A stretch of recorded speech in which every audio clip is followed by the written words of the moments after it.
तमलिप्तं परम स्तनं नस्माकं प्रीतिरिष्यते मामकं हृदयं लखा जत्तान्नं तथा मया तमलिप्तं हि नट्टजयादिमेव सुनिश्चितं त्यज्यामि सर्वबाधितानि काले काले युगे युगे तमलिप्तं तो कौस्ति न त्यज्यामि कदाचन।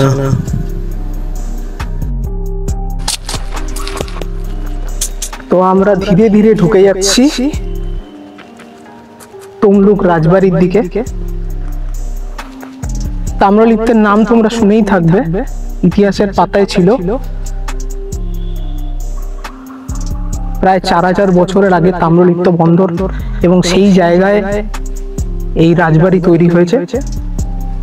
প্রায় 2-2500 বছর আগের ঘটনা, জায়গা তোমরা দেখতেই পাচ্ছ। এই বাড়ির আনাচে কানাচে খাঁজে কত ইতিহাস যে লুকিয়ে আছে তা কল্পনার বাইরে।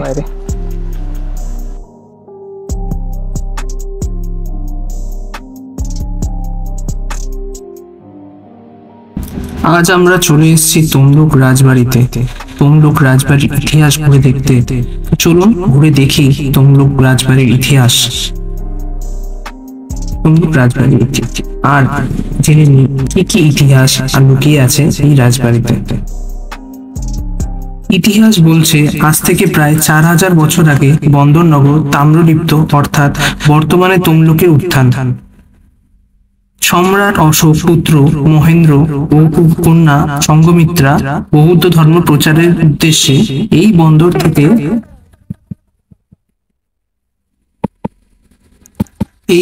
থেকে সিংহল যাত্রা করেছিলেন।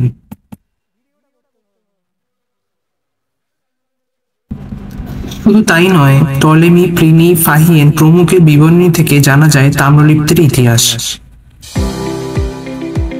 আর এইটাই তমলুক রাজবাড়ি।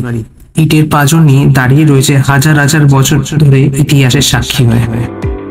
ইতিহাস বলছে এই রাজবাড়ির উত্থান আজ থেকে 2500 বছর আগে। তাম্রলিপ্ত রাজবাড়ি প্রতিষ্ঠা হয়েছিল ময়ূরধর রাজবংশের আমলে। ওই ময়ূরধর রাজবংশ উল্লেখ আমরা পাই মহাভারত, গীতা এবং পুরাণে। মেদিনীপুরের প্রাচীন রাজপরিবারগুলির মধ্যে সর্বাধিক প্রাচীন তাম্রলিপ্ত রাজপরিবার। রাজবংশের প্রথম 5 জন রাজা হলেন রাজা ময়ূরধ্বজ, রাজা তাম্রধ্বজ, রাজা হংসধ্বজ, রাজা উরধ্বজ ও রাজা বিদ্যাধর রায়। মহাভারত বলছে তাম্রলিপ্তের রাজা তাম্রধ্বজ কুরুক্ষেত্রের যুদ্ধে কৌরবদের পক্ষে যোগ দিয়েছিলেন। পাণ্ডবদের অশ্বমেধ যজ্ঞের ঘোড়া ধরে কৃষ্ণার্জুনের সঙ্গে যুদ্ধে তাদের পরাজিত করে এবং বন্দী করেন তাম্রধ্বজ। কথিত আছে যে দ্রৌপদী স্বয়ম্বর সভা হয়েছিল তাম্রলিপ্তের এই রাজবাড়িতে। স্বয়ং কৃষ্ণ এই তাম্রলিপ্ত সম্পর্কে অর্জুনকে বলেন, तमलिप्तं परम स्तनं नस्माकं प्रीतिरिष्यते मामकं हृदयं लखा जत्तान्नं तथा मया तमलिप्तं हि नट्टजयादिमेव सुनिश्चितं त्यज्यामि सर्वबाधितानि काले काले युगे युगे तमलिप्तं तो कौस्ति न त्यज्यामि कदाचन।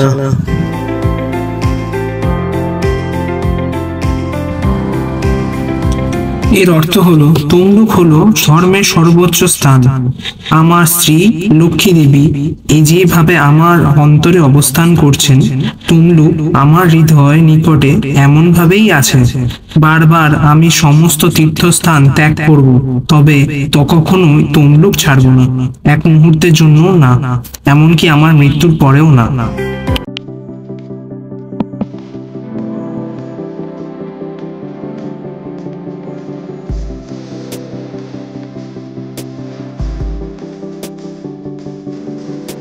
রাজা বিদ্যাধর রায়ের পর প্রায় 40 জন রাজা রায় উপাধিতে পরিচিত ছিলেন, বা আজও তারা রায় পদবীধারী। রাজপরিবারের বাসস্থানের সামনে রাজা সুরেন্দ্রনাথ নারায়ণ রায় ও নেতাজি সুভাষচন্দ্র বোসের শ্বেত মূর্তি আজও প্রতিষ্ঠিত আছে। স্বাধীনতা আন্দোলনের সময় 1938 সালে কংগ্রেসের সভাপতি হিসাবে নেতাজি সুভাষচন্দ্র বসু তমলুক এসেছিলেন সভা করার জন্য। কিন্তু কেউ তাকে জায়গা দিতে সাহস করেননি। এমন তো অবস্থায় রাজা সুরেন্দ্রনারায়ণ নারায়ণ রায় তার বাগান বাড়িতে গাছ কেটে তা সবার জায়গা করে দিয়েছিলেন। তার স্মরণেই আজ এই মূর্তি বর্তমান আছে। এরকম কত অজানা ইতিহাস লুকিয়ে আছে প্রত্যেকটা ইটের খাঁজে খাঁজে। তাই তমলুকে কোনো কাজে বা ঘুরতে আসলে তমলুক রাজবাড়ি অবশ্যই দর্শন করে যাবেন এবং উপলব্ধি করুন অতীতের সেই স্বর্ণোজ্জ্বল দিনগুলোর কথা। যে কোনো ছুটির দিনে সকালবেলায় 9:20 সময় হাওড়া হলদিয়া ফার্স্ট লোকাল যে আছে, সেই হাওড়া হলদিয়া ফার্স্ট লোকাল ধরে তোমরা সহজেই চলে আসতে পারো এই তমলুক রাজবাড়ি দেখতে। এর সব থেকে কাছাকাছি যে রেল স্টেশন আছে সেটা শহীদ মাতঙ্গিনী রেল স্টেশন। তো হাওড়া হলদিয়া ওই একটাই ট্রেন আছে যেটা একদম পারফেক্ট টাইমিং এ তোমাদের এই পৌঁছে দেবে এই জায়গায়। 38053 হাওড়া হলদিয়া ফার্স্ট লোকাল। মাত্র 45 টাকা খরচা করে তোমরা এখানে ঘুরে যেতে পারবে এবং এই অসামান্য ইতিহাসের সাক্ষী থাকতে পারবে। যদি ভিডিওটা ভালো লেগে থাকে তাহলে অবশ্যই চ্যানেলটিকে ফলো করে নিও, আর এই ধরনের ঐতিহাসিক এবং অফবিট জায়গাগুলো সম্পর্কে জানার জন্য অবশ্যই আমার এই পেজটিতে ফলো রেখো। ধন্যবাদ। সবাই সুস্থ থেকো, ভালো থেকো, আর খুব আনন্দ করো ঘুরে বেরিয়ে।